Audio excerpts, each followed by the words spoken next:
Bentornati! Nel video di oggi vediamo insieme l'utilizzo e la resa di questi 4 colori di Natural Earth Pigment che Green Stuff World mi ha gentilmente inviato da provare. Andremo a creare delle basette molto semplici e ad arricchire alcune miniature già dipinte, così da approfondire 2 dei numerosi possibili utilizzi di questi pigmenti. Se non lo avete ancora fatto, iscrivetevi al canale ed attivate la campanella delle notifiche. Ma adesso cominciamo!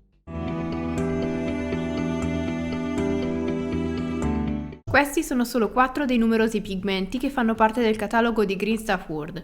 Questa linea punta a ricreare le tante tonalità dei terreni presenti in natura, ma comprende anche colori adatti al muschio e alla neve. Si presentano in polvere come quelli dorati che avevamo visto in un video precedente.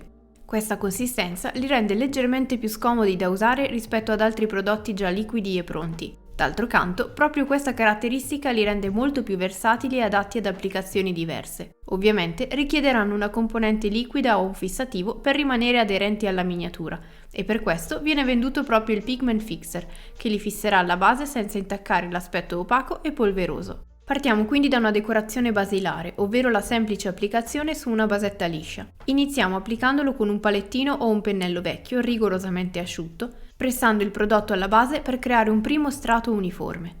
Data la consistenza e la leggerezza del prodotto, finché non lo fisseremo dovremo stare molto attenti a ruotare la miniatura o la basetta sulla quale stiamo lavorando. Meglio tenerla dritta e munirsi comunque di un foglio di carta o di un tappetino al di sotto, per non sporcare il piano di lavoro.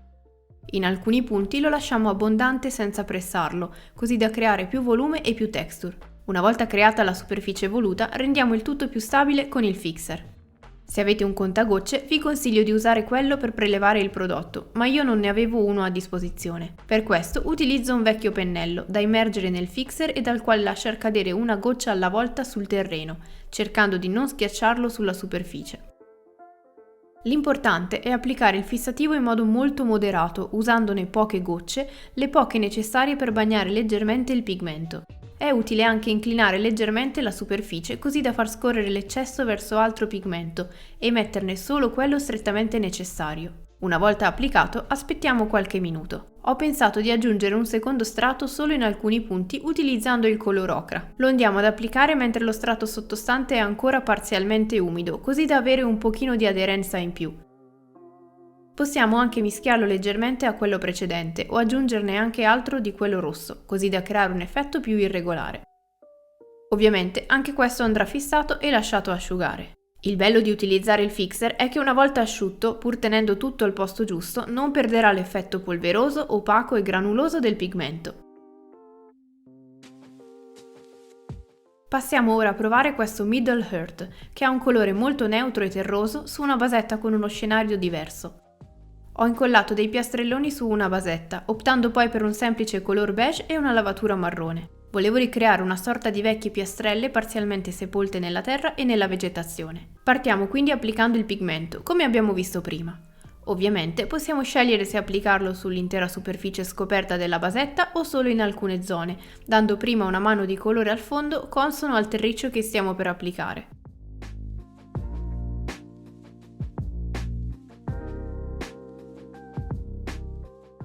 Ho poi aggiunto delle macchie verdi molto leggere come fosse muschio e incollato dei semplici ciuffetti d'erba, operazione che se preferite potreste fare anche prima di applicare i pigmenti. L'importante è che qualsiasi ritocco di questo tipo venga fatto a lavoro perfettamente asciutto.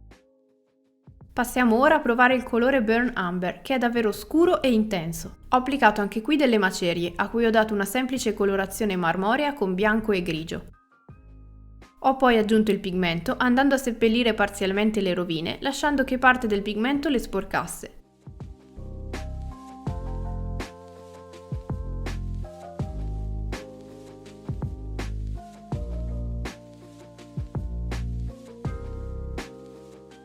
Ancora bagnato ma ben assorbito dal mixer, ho aggiunto del pigmento Middle Earth, quello che abbiamo usato prima sulla basetta precedente, per creare più varietà. Una volta asciutto, come vedete non viene via praticamente nulla, se non giusto qualche granello superficiale, che è utile rimuovere prima di riporre la miniatura, e che si sarebbe fissato comunque con il protettivo finale. Ovviamente vi consiglio di usarne uno opaco, che è il mio preferito anche per rifinire le miniature, proprio per non alterare l'aspetto generale. Una volta che sarà perfettamente asciutto, possiamo usare il pigmento secco con un pennello asciutto per sporcare qua e là la base o le superfici con un pigmento più chiaro, così da rendere il tutto meno regolare. Per una quantità così scarsa di pigmento non servirà aggiungere altro fissante, ma basterà il protettivo spray messo a fine lavoro. Infine, come prima, aggiungiamo delle piantine, questa volta molto più piccole delle precedenti. In caso foste interessati a questi prodotti da scenario, come altri pigmenti che stiamo vedendo in questo video, vi lascio il link qui sotto in descrizione e vi ricordo che sul sito di Green Stuff World se ne trovano di tantissime tipologie. Proviamo ora quello Yellow Ochre, che sinceramente fra tutti è quello che mi piace di meno, ma si presta bene ad alcuni scenari. In questo caso, oltre ad applicare della vegetazione prima, ho anche dato uno strato di texture sul terreno, così da vedere se la maggiore irregolarità delle superfici si sarebbe notata. Applichiamo quindi il pigmento ocra nella fascia centrale, per poi creare delle interferenze di colore con il pigmento Middle Earth.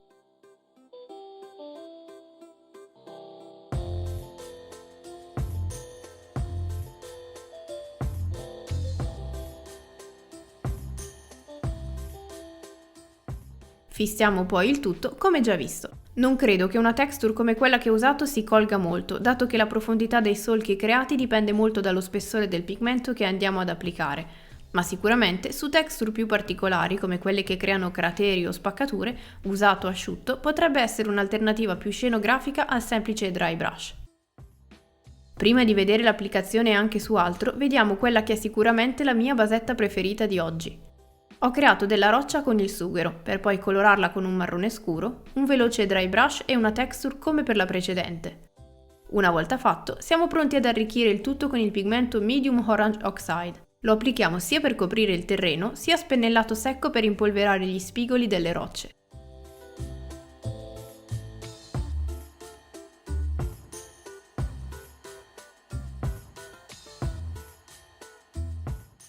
Come già visto, fissiamo il pigmento, ma solo quello alla base, dove la quantità rende necessario questo passaggio.